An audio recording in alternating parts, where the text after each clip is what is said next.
Bismillahirrahmanirrahim. Assalamualaikum warahmatullahi wabarakatuh. Perkenalkan, nama saya Laila Nur Afifah. Saya dari PAI non-reguler semester 2 kelas B1 dengan NIM 022 011 0055. Video ini diajukan untuk memenuhi tugas mata kuliah Pendidikan Lingkungan Sosial Budaya dan Teknologi.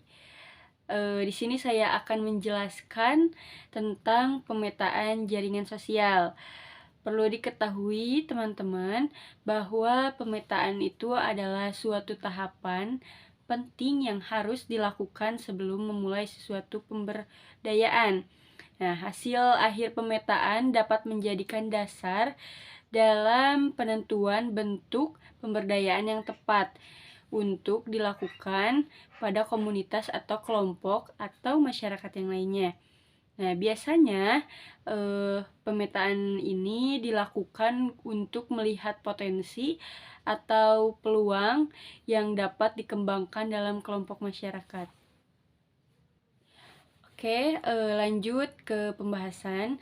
Pembahasan pertama yaitu ada pengertian dari pemetaan jaringan sosial dan tujuannya. Pembahasan kedua yaitu bentuk-bentuk hubungan sosial dan bentuk-bentuk pandangan sosial. Nah, yang ketiga ada jenis-jenis pemetaan dan tipe-tipe jaringan sosial.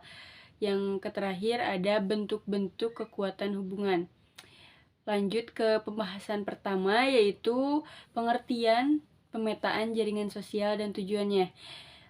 Jaringan sosial merupakan suatu struktur sosial yang dibentuk dari simpul-simpul yang diikat dengan satu atau lebih.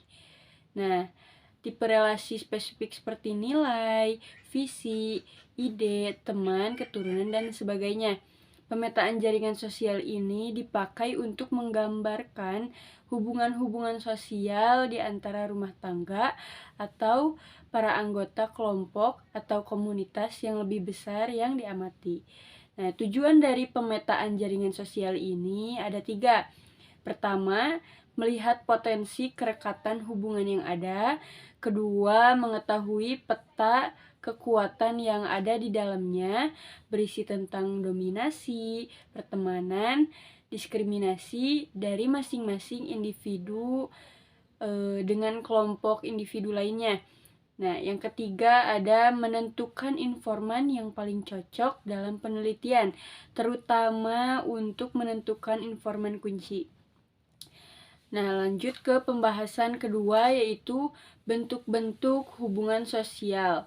Nah, bentuk-bentuk hubungan sosial ini dibedakan menjadi 2 bentuk. Yang pertama bentuk asosiatif, yang kedua bentuk disosiatif. Nah, apa sih bentuk asosiatif ini?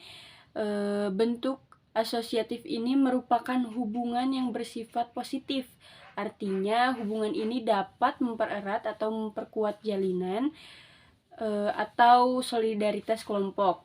Sementara bentuk hubungan disosiatif ini merupakan kebalikan dari asosiatif, yaitu bersifat negatif. Artinya, hubungan ini dapat meregangkan atau menggoyahkan jalinan atau solidaritas kelompok yang tidak terbangun. Nah, contohnya untuk hubungan asosiatif, pertama ada kerjasama, akomodasi, asimilasi, dan akulturasi. Untuk contoh hubungan sosial disosiatif, pertama ada persaingan, kedua ada kontroversi, dan terakhir ada perselisihan. Nah, untuk bentuk-bentuk pandangan sosialnya, pertama ada anggapan, ada prasangka, ada stigma, dan diskriminasi. Nah, untuk anggapan itu apa sih? Anggapan adalah gejala sosial yang disebabkan atribut dari lawan interaksi yang dinilai oleh lawan interaksi di pihak lainnya. Nah, yang kedua tadi ada prasangka. Prasangka yaitu pemikiran yang mengacu pada adanya atribut yang dimunculkan oleh seseorang ketika berinteraksi. Nah, yang ketiga ada stigma. Stigma merupakan anggapan yang telah menjurus kepada penghindaran dalam berinteraksi. Yang terakhir ada diskriminasi. Diskriminasi adalah tindakan suatu kelompok yang dominan untuk menghindari kelompok yang tidak dominan.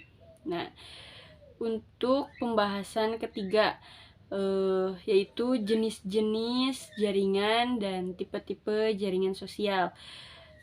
Jenis-jenis jaringan, ada 3 jenis jaringan, yaitu jaringan individu, ada jaringan sosial, ada jaringan sistem terbuka atau open system. Nah, pertama yaitu jaringan individu. Jaringan individu merupakan sebuah jaringan yang berhubungan dengan model tunggal atau individu. Yang kedua ada jaringan sosial. Jaringan sosial merupakan antar individu yang dibatasi wilayah analisisnya atau berbentuk jaringan tertentu, seperti jaringan antar mahasiswa dalam suatu kelas atau jaringan antar pekerja dan manajemen dalam sebuah tempat kerja. Nah, yang terakhir ada jaringan open system. Jaringan open system adalah jaringan antar individu yang tidak menganggap pentingnya batasan, seperti jaringan elit politik, jaringan antar perusahaan, dan lain-lain. Nah, ada tipe-tipe jaringan sosial. Yang pertama ada atribut, yang kedua ada transaksional. Apa itu atribut? Atribut adalah jaringan antar individu dalam komunitas yang sudah ditentukan atribut tertentu.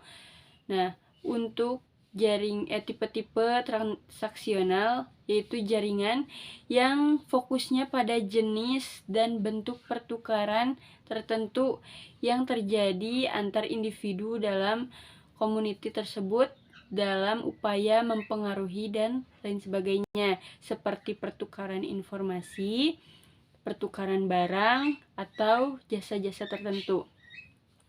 Nah, pembahasan terakhir yaitu bentuk-bentuk kekuatan hubungan. Bentuk-bentuk kekuatan hubungan yaitu ada 4. Pertama, intensity. Kedua, reciprocity.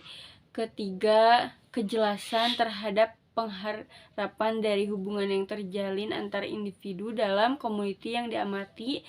Keempat, multiplexity. Nah, mungkin sekian pembahasan tentang pemetaan jaringan sosial dari saya. Untuk kesimpulan yaitu pemetaan jaringan sosial atau social mapping didefinisikan sebagai proses penggambaran masyarakat yang sistematik serta melibatkan pengumpulan data dan informasi mengenai masyarakat, termasuk di dalamnya profil dan masalah sosial yang ada. Nah, pemetaan sosial dapat dipandang sebagai salah satu pendekatan dalam pengembangan masyarakat.